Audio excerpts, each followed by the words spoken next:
Okay, so today I want to go through a little bit high-level overview of what operating systems are and the course logistics in terms of grading and what have you, right?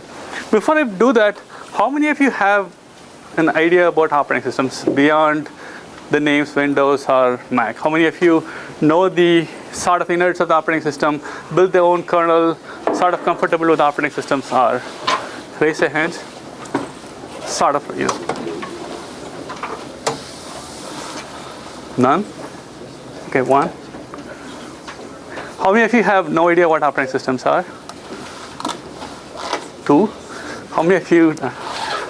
So, right? So I'm assuming that most of you have no background in operating system, right? So in prior semesters, when I taught this class, usually about 1/6 of the class knows anything about operating systems. The rest of you probably don't know much, right? So it's kind of hard to balance between these two people, people who know what operating systems are, who want the class to go into more details about stuff they would like to learn, right? But I try to target the majority of the class who would have no idea. So if you already know about operating systems and you want to know about whether O of 1 scheduler in Linux is a good thing, I'm not going to cover that in the class. And you're free to talk to me afterwards, but I can't take the class because this is a core course. So our goal is to raise the awareness of everyone to a certain level, not for the top few class, right? So it'll come up to you over and over again when people want to really go and do I'll try to mix it in, but be aware of the limitation, right?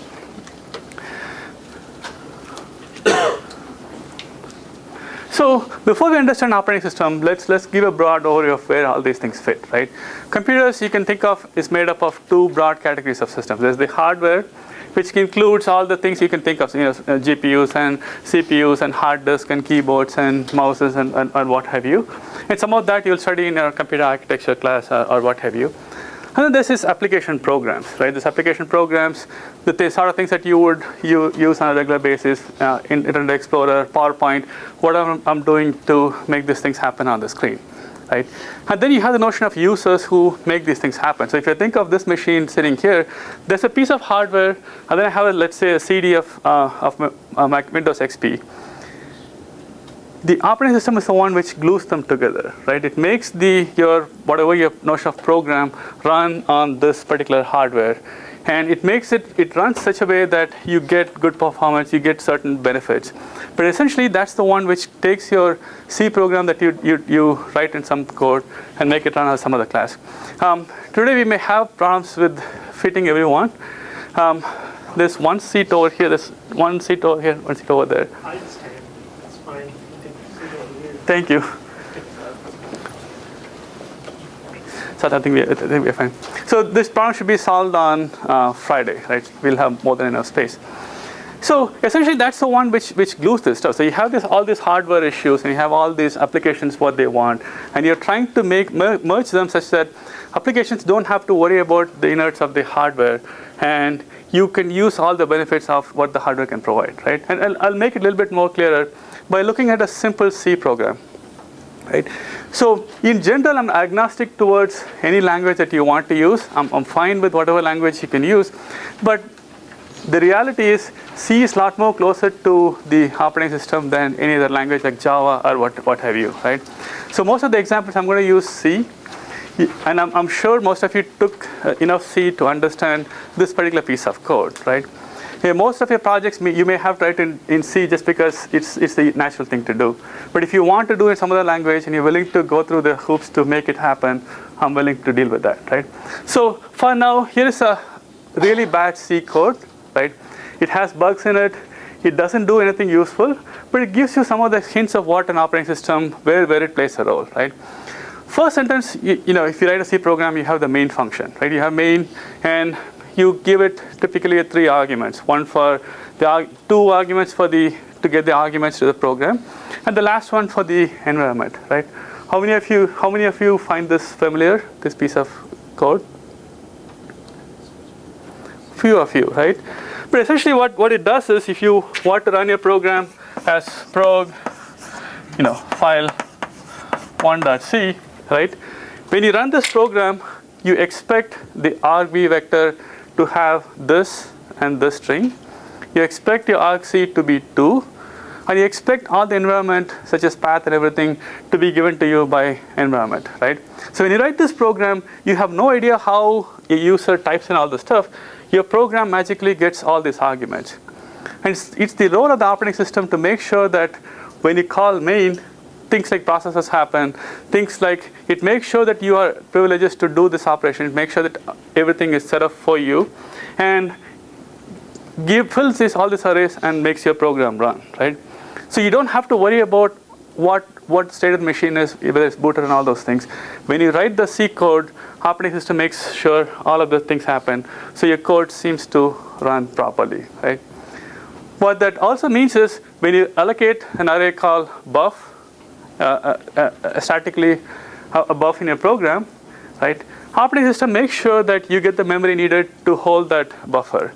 You don't have to worry about hardware issues that we'll see in a little bit, things like memory, what have you. All you do is you write a program called, you create an array called buff, and magically the array is given to you, right? It's given to you in a form that you expect. It's given to you in a form such that if your friend runs the same program, you don't overwrite their code, right? It protects your stuff such that when you run this code, you expect whatever you write into buff to be available to you. You expect that whatever you write does not get written into your friend's code. So it does all the protections under your behind your back. So all you see is when you call buff, magically it gives you the right set of memory buffer.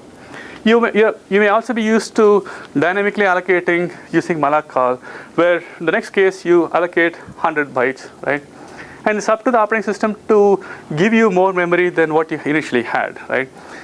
So as we'll see later on, the buff is allocated from your stack and malloc is allocated from your heap. But essentially, these are ways by which you interact with the operating system. This is how you interacted with the operating system in all your prior classes when you did malloc, right? Malloc or new or whatever, where you allocate new memory, right? And then you may have used to printf call, printf hello world, right? Printf is a library call, which essentially does some nice stuff for you, but underneath, it has to figure out where to write the stuff. You expect this to come to your screen, so operating system makes sure that when your program runs, whatever your screen is, you get the hello world, right? So that's all part of the operating system. So when you write this program, you don't have to worry about whether it's going to a screen, whether it's what have you. It's up to the operating system to make sure that those things happen. And the next code, some of you may have used open call. Many of you may have used a fopen call. Open is the underlying system call, underlying easy, direct way to call the operating system services. So in this case, you're saying open, right? And you have some string there, right? And it's the operating system which interprets what that string is. And in this here, most of you could look at that and say, oh, that's in directory called directory1 of a file called file. But it creates the notion of these directories and files and what have you from a hard disk. So from a hardware perspective, you give it a hard disk, which has no form or nothing. Operating system creates all these abstractions so that when you do a open, the right things happen. We'll go through how these things happen later on in the class. But essentially, that's one way where you call the operating system, right? And there are other ways you interact with the operating system. You're saying, I want it to open write only. So O_write only means I want it to open write only, right? Which means that if you were to read from it, you expect some sort of a feedback from the operating system saying, you wanted this file to be open a certain way. Now you're violating it. You want some feedback, right?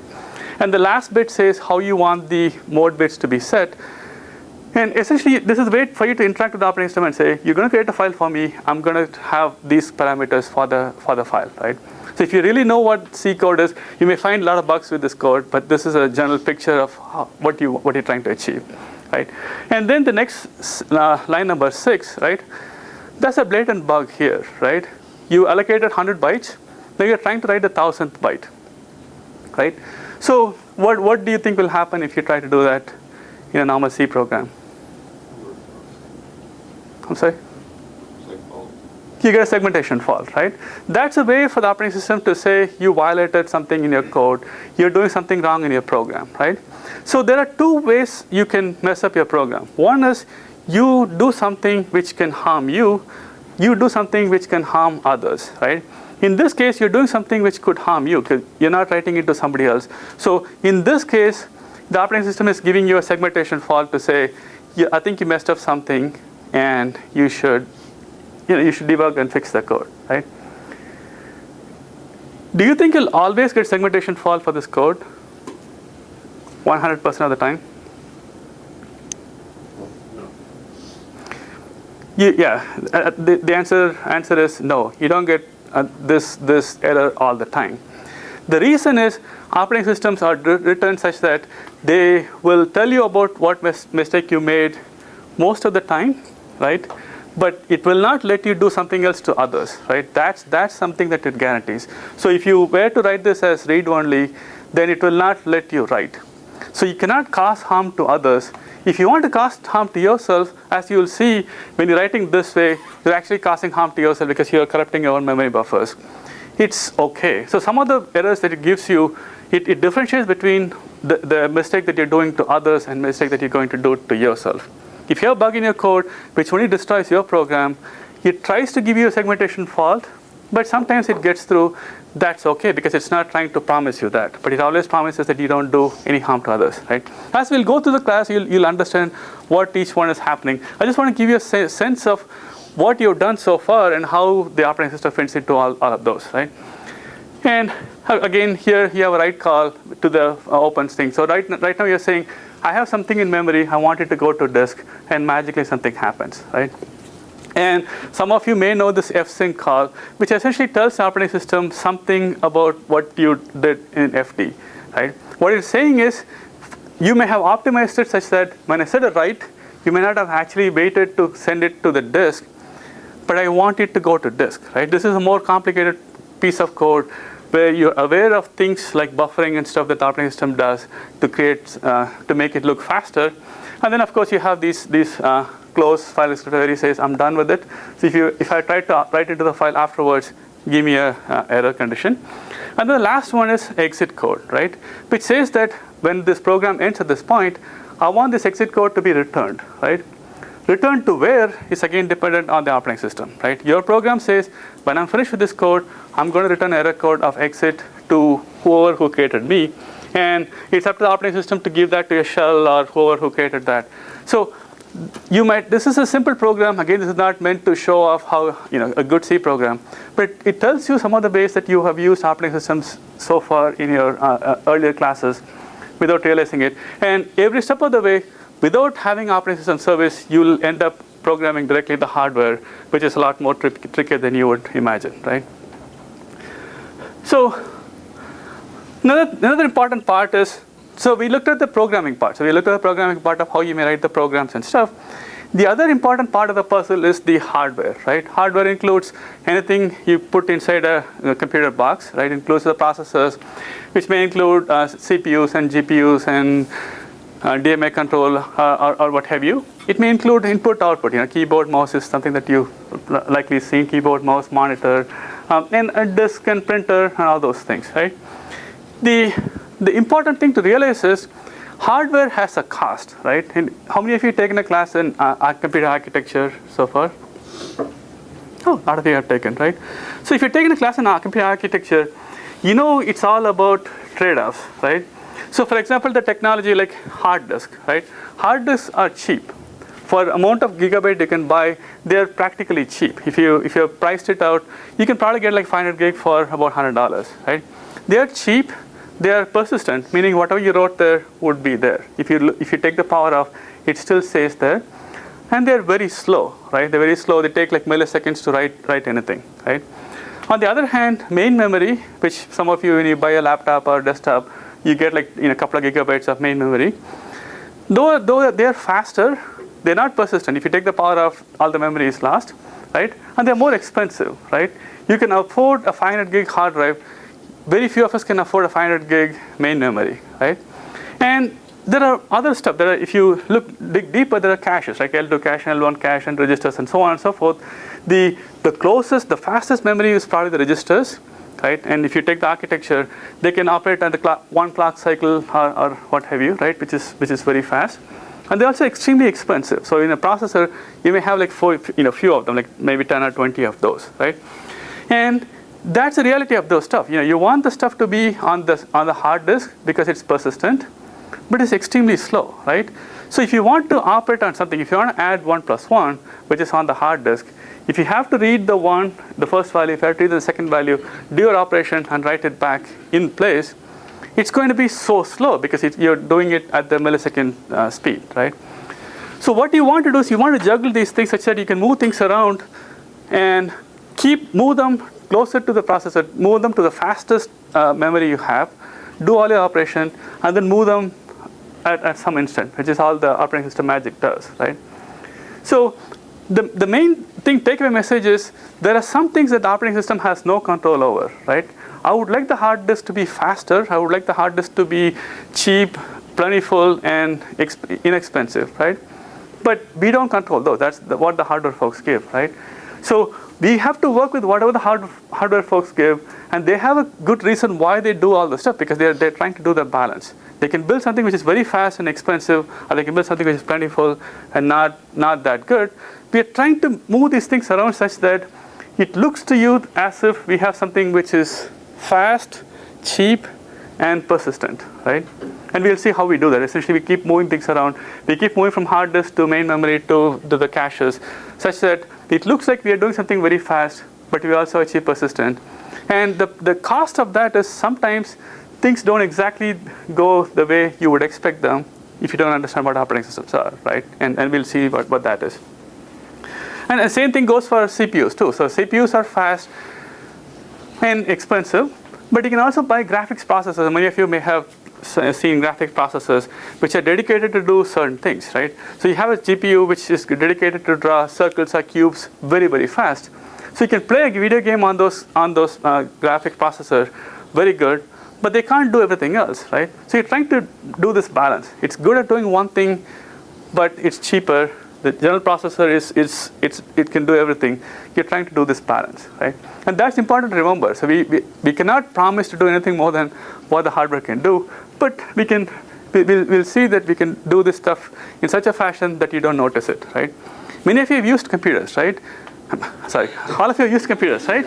So you have noticed that when you write some files, you don't notice it takes like seconds to create a PowerPoint. If I were to read this all from disk, it takes a long time, right? You should be operating in seconds and minutes. It doesn't happen like that. It almost seems to happen instantaneously, and that's the stuff. The other part is these things are expensive, right? So if you had enough money, right, then you can build a machine which has all the resources you can think of, right? It can have almost infinite resources. But in real machines, you don't have an infinite resources, so you have to share. So if you have running PowerPoint and you're running a IE on the side, they may have to share memory in such a fashion that both of them are happy, right? So one of the things that the book has is they have a computer architecture of how you may build a computer, right? So you have this shared bus, right? This line down there. And it's shared because you cannot afford to have non-shared bus, right? So what you would like to do is,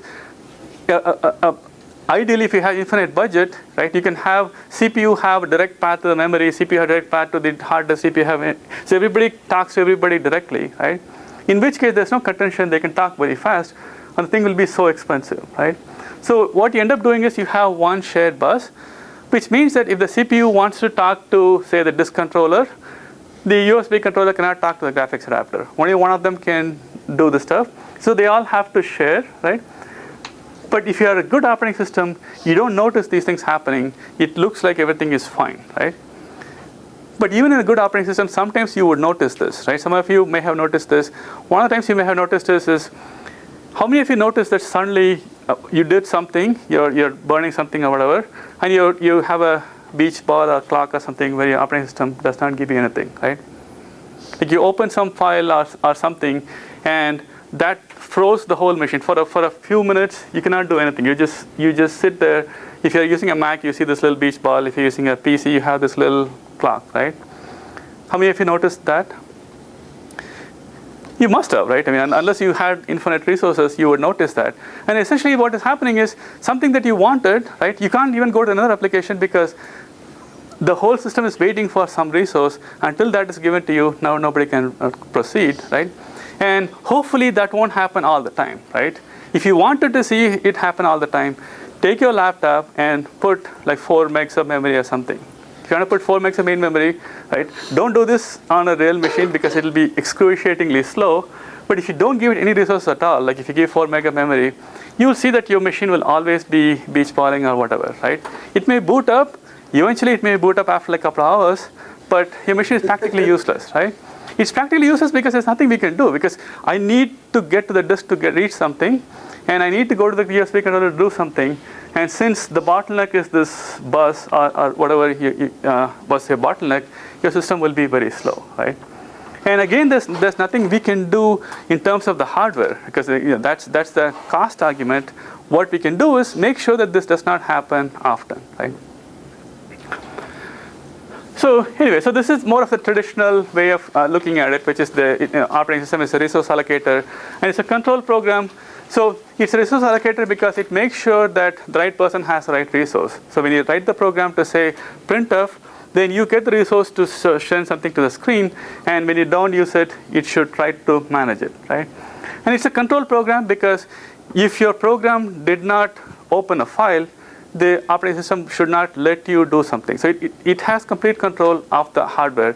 It figures out who should get the resource. It figures out who the resource should be taken. And as we progress in the class, it will be more clearer of what I'm talking about, resources and all those things. But essentially, the operating system is the executive. It has complete control of your machine, and you cannot do anything. You should not be able to bypass it to do stuff, right? How many of you use MS-DOS? Not as a program running under Windows XP, but as the Windows 3.11 kind of stuff, right? I'm kind of surprised because it seems like those machines haven't been around for a while, right? So what do you do with those? I was like 6, I don't remember. Okay. So one of the problems is people haven't used that in a long time, right? One of the things you notice with the Microsoft DOS is it's an excellent operating system if you want to write games, right? Because you can practically do anything. In fact, I don't think it's an operating system, right? Because it doesn't take control of anything. You can just take it away from it, right? You can write into video memory wherever you want. You can take the CPU away from it whenever you want. It's an operating system which is practically powerless, right? So it's really good if you know what you're doing, because you can just take over the machine and do whatever you have to do, right? It's a really terrible machine if you think of it as an operating system, right? Because it does not enforce anything, right? If you have a program, and if you have, by accident or whatever, if you had, say, like this, right, which is a while loop with no exit, right? If you go into this stuff, you essentially crash the machine, right? Because it does not take control away from you. It does not say, hey, you're doing something wrong, I need to take control away from you. There are a little bit ways you can deal with that, but for the most part, it's not very safe against stuff like that, right? Whereas most modern operating systems don't do that, so most of us have never seen those kind of stuff. But you want it to take control. You don't want, this may be malicious, this may be unintentional, right? Your first program may have some bugs like this. You don't want your bug to bring down the whole machine, right? So you want it to control such that it tells you what it can, and some other stuff it'll deny you, right? So what I want you to take away from this class is all the stuff that I talk about are not definite. There's no one answer, right? I want you to think beyond what I'm saying, and I encourage it. I mean, I don't have time to talk about all the options, right? But I want you to think about what that means, because like I said, most of you use operating systems, most of you use computers. So you must have experienced some of the stuff I'm talking about, so you have to see what that means, right? So one of the things is, I said, it manages resources and stuff. So if you had infinite resources, do we need an operating system at all, right? If you think of infinite, whatever that is, would that mean that operating systems should go away, right? I have the answer up there, right? What do you think?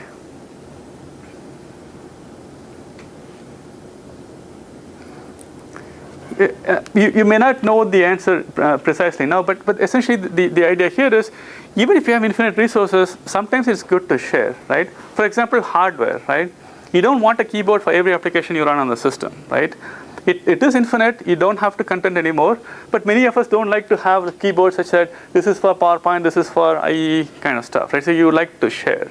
And as you'll see later, even if you have infinite resources, operating systems still play the game, right? For example, the hard disk I talked about. The hard disk, you may have infinite storage, but it's still slow, right? Somebody has to figure out how to do this stuff, and operating system comes into the play here, right? So I want you to think through what are the different ways why things can break, what have you, right? And these are more of the techniques we'll go through in the class, and I'll give you a little bit overview, right? So one of the idea here is the way you achieve some good performance is we can't speed up things. We can't make the disk go faster. What we're going to do is we're going to run them in parallel, right?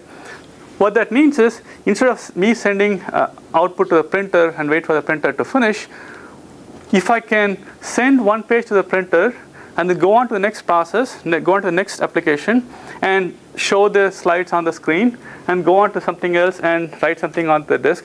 If I can do this in such a fashion that I get concurrency, meaning all of them seem to happen at the same time, then it looks to you like I'm doing things faster, right? So let's assume I have three operations. One is I'm printing something, I'm displaying something, the PowerPoint slide here, and I'm doing something else, right? Let's say I'm looking at IE, right? If I were to do this all in one after the other, I'll have to wait till the printer finishes. Printers are slow, and it finishes that stuff. And then I have to go to the PowerPoint slides, and then I have to go to the IE, right? But if I can somehow do all of these things in parallel by essentially using the I/O devices, so I send something to the printer, and I say, go print it. When you're done with that page, let me know, and we'll call that interrupt, right? So I'm not going to bother you. Here's all the page you have to print for the first page. You go do your stuff, right? Either I say that to the printer or a print controller or print some hardware. And when you're done, interrupt me. I'm going to do something else, right? So I'm not going to micromanage you. And when you're done, tell me. And I do the same thing. I tell the screen controller, go display this. When you need me, call me. So we do this interrupt-driven kind of stuff to make these things go in parallel. And that's how we achieve performance, right? We're not achieving performance by speeding up the hardware. We're achieving performance by doing more than one thing at the same time. And I/O is a good way to do that. Good thing for you to do that because I/O is typically very slow, right? Because your hard disk and your printer is printing in like pages per minute, whereas the processor can go really fast. So you're trying to manage these things. And the other stuff, which I kind of jumped ahead in the previous slide, is the notion of having multiple programs rather than having one program at one time. You want this notion of multiple programs. Again, we'll go through all these things in much more detail as we move along. But I just want to give you a flavor of what is the stuff that you look at in a typical operating system. And so if you take it further, most of the machines that you see right now are doing time sharing. Essentially, they're running multiple processes, and they share the processes, the CPU and the resources among those different ones. And the abstractions you would see here are the process abstraction, which is the running program. And you figure out how to run them, which program to run when, right? Which is called the process management. And you try to figure out how to fit things into memory, how to move things off and on, which is the memory and storage management.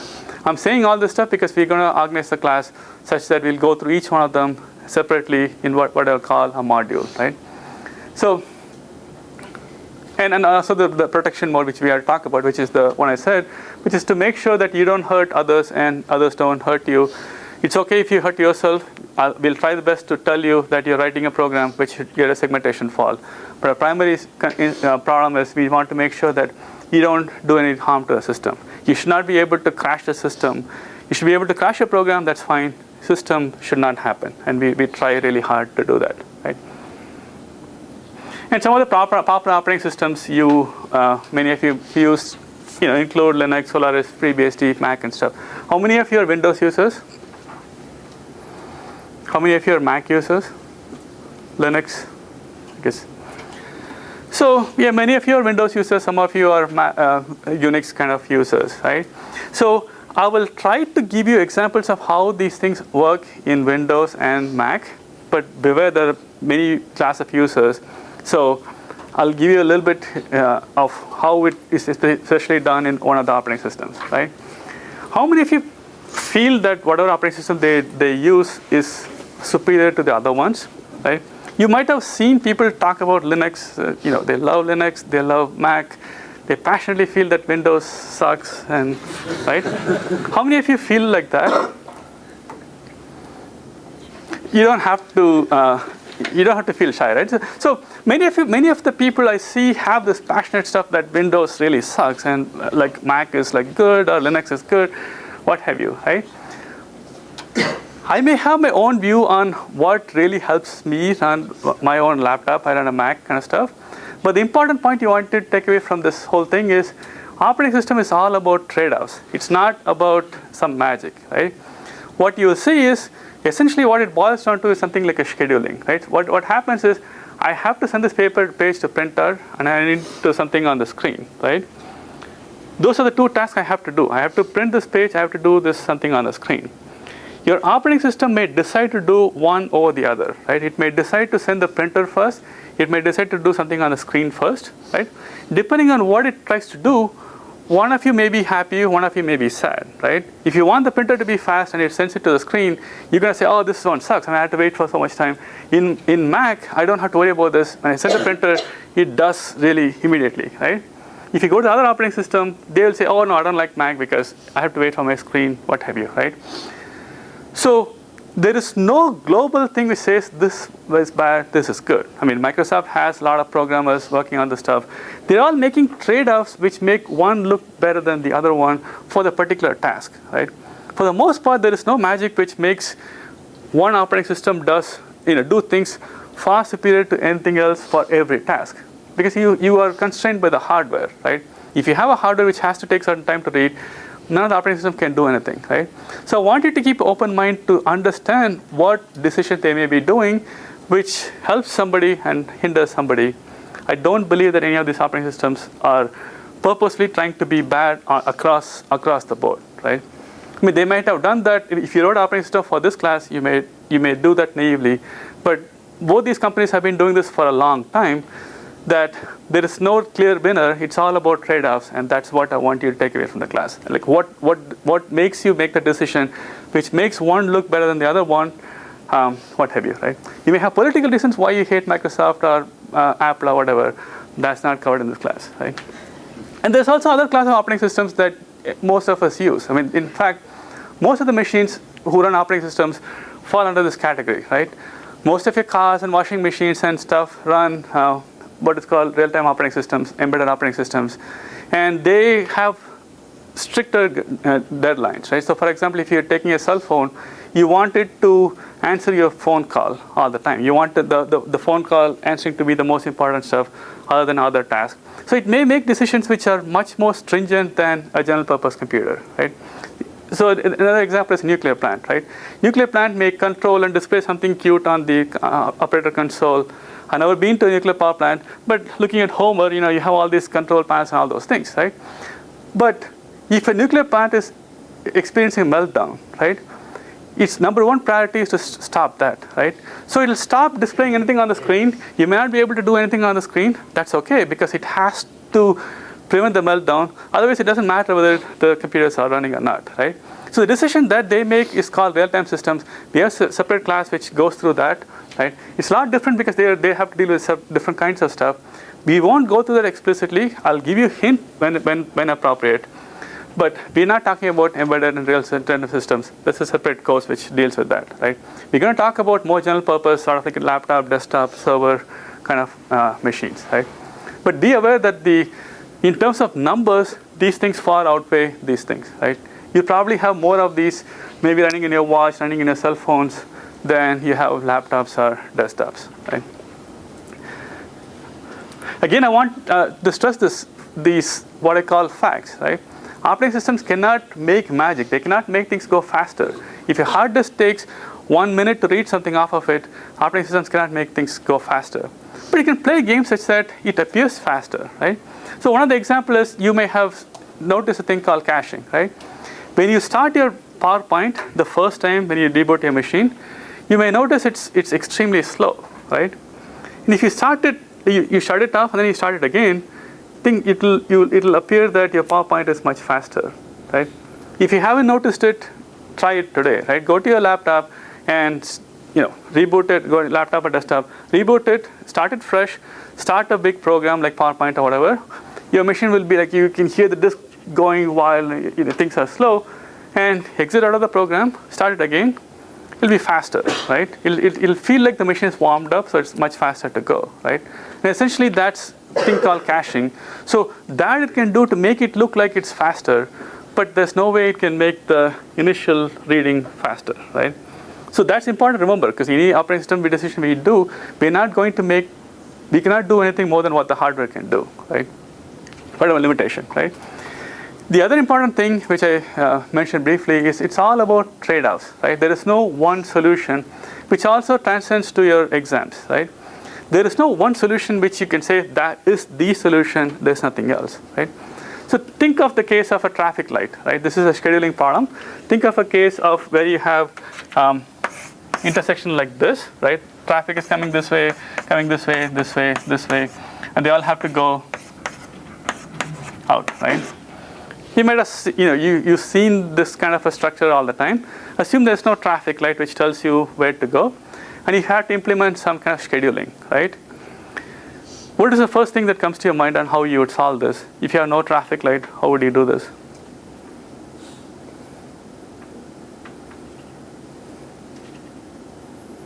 How would you solve the problem of sending cars through intersection where there's no traffic light?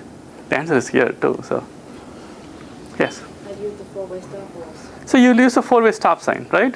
So four-way stop sign, but four-way stop sign basically says that whoever comes first gets to go. If there's a tie, you break it. Either you let the right person go or left person go. And if all of them come at the same time, whoever is aggressive gets to go, right? I don't know what the rule is if all of them come at the exact same time, right? So anyway, so that's the rule, right? So I may tell you in class that for this problem, the solution is four-way stop sign, right? But there are other variants you can think of if you tweak your assumptions, right? So if you assume that you have more cars coming this way, right, in one way, you can make more cars go faster from that way by having multiple lanes. So when you come near the traffic light, it becomes like multiple lanes where 3 cars can come and stay at the same time. They all get to go at the same time, right? I've seen more of this stuff in California, like highways, when you're merging into the highway, right? They put a traffic light here, and they make 3 cars go getting into the highway. And then right after the light, it becomes 1, right? So this is a way to send 3 cars through each instant, right? So this is a way you can tweak the problem and say, this is good if you expect the equal amount of traffic to go through all the way. But what if I want to send more traffic? You can create more lanes, right? You can think of other way, right? You can think of no traffic light, but you can put a human being in here who does the traffic cop, right? You can think of a mechanized traffic cop, which basically says every traffic from one direction can go. It's sort of like a little arrow which says, now you guys can go, now you guys can go, now you guys can go, now you guys can go, right? Which is sort of like sometimes what traffic cops do. So there are many ways to do that.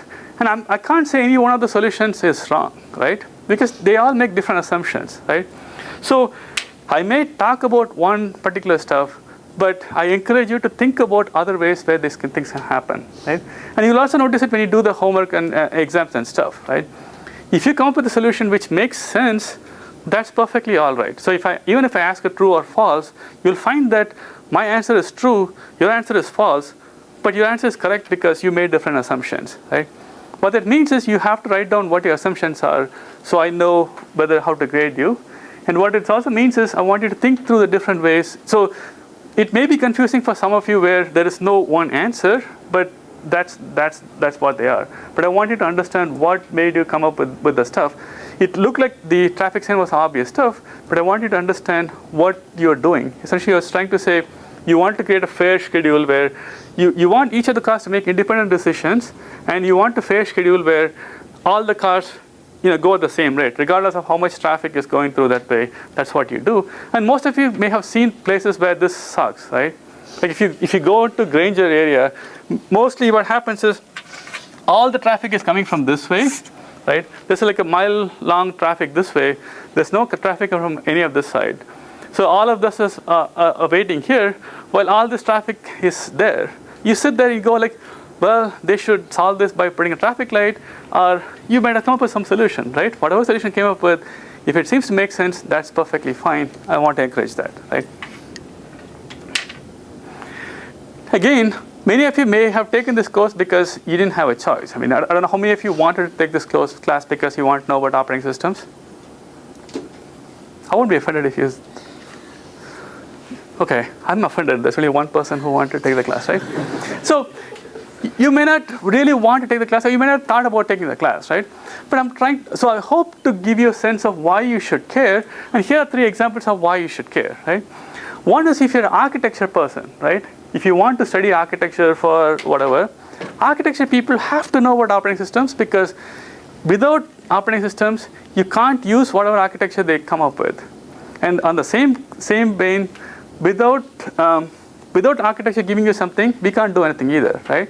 If the architecture folks come up and say, we are creating a dual core machine and you can use it using threads, right? You may not know what I'm talking about, but bear with me, right? If you build a dual core machine without threads, you cannot really use the stuff, right? If Intel comes up with a 80 core machine without operating system which is thread aware, it's no use, right? So Intel really wants you to know about operating system, because without operating system, Intel cannot do anything, right? And the same thing, without Intel doing something for you, you can't work your magic. So they are very tightly coupled, right? So if you're in architecture, trust me, you have to know what operating system does, because unless you can form a partnership, you can't go anywhere. So if you're generally in programming, it's sort of a programming, right? So there's 2 pieces of code right there, like case 1 and case 2, which essentially I'm trying to write something to an array, right? I'm a 2-dimensional array. One writes it from row and column, other does it column and row, right? So if the first one is for j equals, the outer loop is on the column, second row is row wise. Are they equivalent? Will they achieve the same effect at the end? Trust me, they will, right? Because it essentially you just move the loop around, right? Do you prefer one over the other? Try this at home, right? One of the loop would be, I think, 20 times faster than the other one, right? They'll achieve the same results, but one will be 20 times faster than the other one, right? Why? We'll go through, we'll see, right? Essentially, it's the memory management stuff. One is bad, one is good, right? I'm not going to say which one is bad, which one is good, but essentially, if you write a program, you don't understand what is going on, you will write code which is equivalent in both the cases, but you'll realize that one really is slow, one is really fast, and why depends on your understanding of how memory management works. If you know something about what operating system does, you would clearly say, oh no, you would never do case blah, you'll do the other way. But so you have to know, because unless other that, you can't really write good programs. So suppose you are the kind who don't want to do any programming, you don't want to do anything with computers at all, you still have to deal with these things all the time, right? So suppose you have like X amount of dollars and you want to buy either a 3.2 gigahertz processor, right? How many of you had to think about this when you're trying to buy a machine lately? Or things like, do I buy a 500 gig 7200 RPM disk, or 120 gig 1500 RPM disk, or whatever, right? There's all these choices, right? And clearly you want something which is the best, right? You want something which has 3.2 gigahertz of dual core, but you're not given the choice. You're given a choice where one is good, one seems faster, one seems to have more cores, one has more capacity, one has higher RPM, right? And you want to understand what that means to you, right? To understand that, you have to understand all the stuff that we're going to see in the class, right? So depending on what kind of things you do, one may be better than the other one, right? If you're going to do threaded program, the dual core would probably help you. If you're not using a threaded program, dual core will not help you, right? But you'll see what that is. But essentially, without knowing what the operating system is going to do to the machine, you can't answer questions like this, because stuff, right? So I maintain that all of you have to know something about operating systems, and that's one of the reasons why it's a core course, right? And I hope that you find it interesting enough, right? So the course goal is I want to tell you that this is what the operating system does. So you have enough knowledge to do at least the things I mentioned, and hopefully more. So And again, this is a core course. I'm trying to cover breadth, not depth, right? So if you really wanted to know how precisely the operating system Linux scheduler works in 2.6.18, we're not going to go to that, right? Just because of the way the class is laid out. But if you really want to know, I would encourage you to talk to me offline. I just can't go through that in the class, right? And we'll try to get as much experience as possible, because one of the things you will notice is you have to try these things to make sense out of it. And we'll try to give homework projects and course projects to make that happen, right? We'll use the course text for the most part, the syllabus charts and syllabus charts, right? And the other two textbooks are recommended. These are good books. Depending on what your, whether you like Windows or Mac or Linux or whatever, use something to tell yourself, how whatever we learned applies to that machine, right? Particular stuff. I know the books are expensive, so the other two ones you may be able to share or what have you. Textbook you probably want, because the homeworks are assigned from the textbook, right? I expect you to read the textbook before you come to the class. The list of what will be covered in the next class is on the course page, right? And we'll see, we'll have quizzes to make sure that you read the textbook, right? So the way we're going to have that is there are going to be 5 different modules, right? So we're going to have, it's like a subclasses.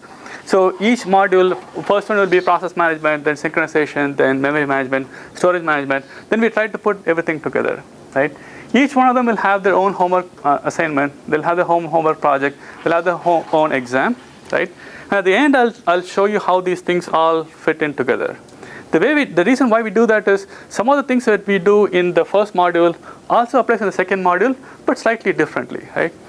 How you schedule for processes is the same as how you schedule for memory, but there's a little twist, right? So to avoid confusion, I'm going to split them into different stuff, right? So you'll have lots of homeworks and lots of assignments, lots of quiz. There's 5 quizzes, 5 assignments, 5 projects, 5 midterms, and 1 final exam, right? So the bad thing is you'll have lots of work. The good thing is each work cannot be a killer, right? You'll have I imagine a constant level of work. The other good thing is you don't get killed by any one thing. If you had a bad day, it doesn't really kill you, because we kill you with 1,000 cuts, not a single stuff, right? No, my goal is not to kill you, okay, right? My goal is to get everybody through, but that's what it is, right? And I'm going to briefly go through the stuff, and you'll see them as we go along, right? The exams is open book, open notes, what have you. You're not allowed to Google your answer, but if you bring your stuff in your laptop and you want to use it, that's fine, right? And again, it's okay for me to answer something which is different from what I had in mind if you explain to me why you came up with the answer, right? Because I want you to think about the answers. The questions are not designed where I can say, what is 1 plus 2? It's designed for you to think a little bit, right? So the projects, I would like it to be a group projects. I would like a group projects of either 2 or 3. The classes are a fairly larger group. So if you can start talking amongst your friends to see who you would partner with, that'd be a good thing. I'll assign the first one on Friday. And reevaluation. So essentially, there's a lot. So if your answer is right or wrong, and if you said otherwise, then clearly you have a case, right? If you have a partial credit, that's because the TAs or me gave it a partial credit based on the entire class, right? So if you say I got my answer partially right, I got a 2, I think I should be getting a 3, right? You're likely not going to succeed because it's it's designed so that it's uniform across the class, right? I encourage you to talk to me, but be aware that you may not succeed unless you have some reason you can prove, rather than just argument. If you say, I'm wrong, but I think I deserve a 3 instead of a 2, you're not going to go too far, right? The late policies, there's no late acceptance. If it's due on the class time, it's due on the class time. I can't allow late submissions. And if you have any unforeseen emergencies, let me know, right? So foreseen emergencies are not good. So if you say I have to go to a job interview in 2 weeks, I want extra time, that's not an unforeseen emergency. And honesty, so this is one thing I want to mention. I want you to collaborate with others. I want you to talk with your friends on how to answer. But if you do, write down who you collaborate with, right? Even if I say it's your own work, it's okay for you to talk with your friends. but you have to write down who you write with so we know exactly what happened. The way we know whether what is okay is the Gilligan's Island rule. I'm going to go through very briefly. The idea here is if it's individual work like a homework assignment, but you want to solve it with your friend, it's okay for you to solve it with your friend, but I want both of you to understand what the answer was, right? The way you do that is you have a meeting, you never write down what you wrote on the meeting, right? You go do something boring afterwards, and then I want you to write down the answer in your own words, right? If you understood, you would have retained it enough to write it afterwards, right? And you're also supposed to tell me who you collaborated with, right? So the idea here is for you to learn, not to do the stuff. But I don't want you to just like have a group meeting where one of them is solving the problems, a bunch of you just writing down the answer, and you go on, because then that will violate this rule, right? Collaborations is okay within that parameters. So I'll see you guys on Friday. Right? We'll meet at 1:40, which is a much bigger room.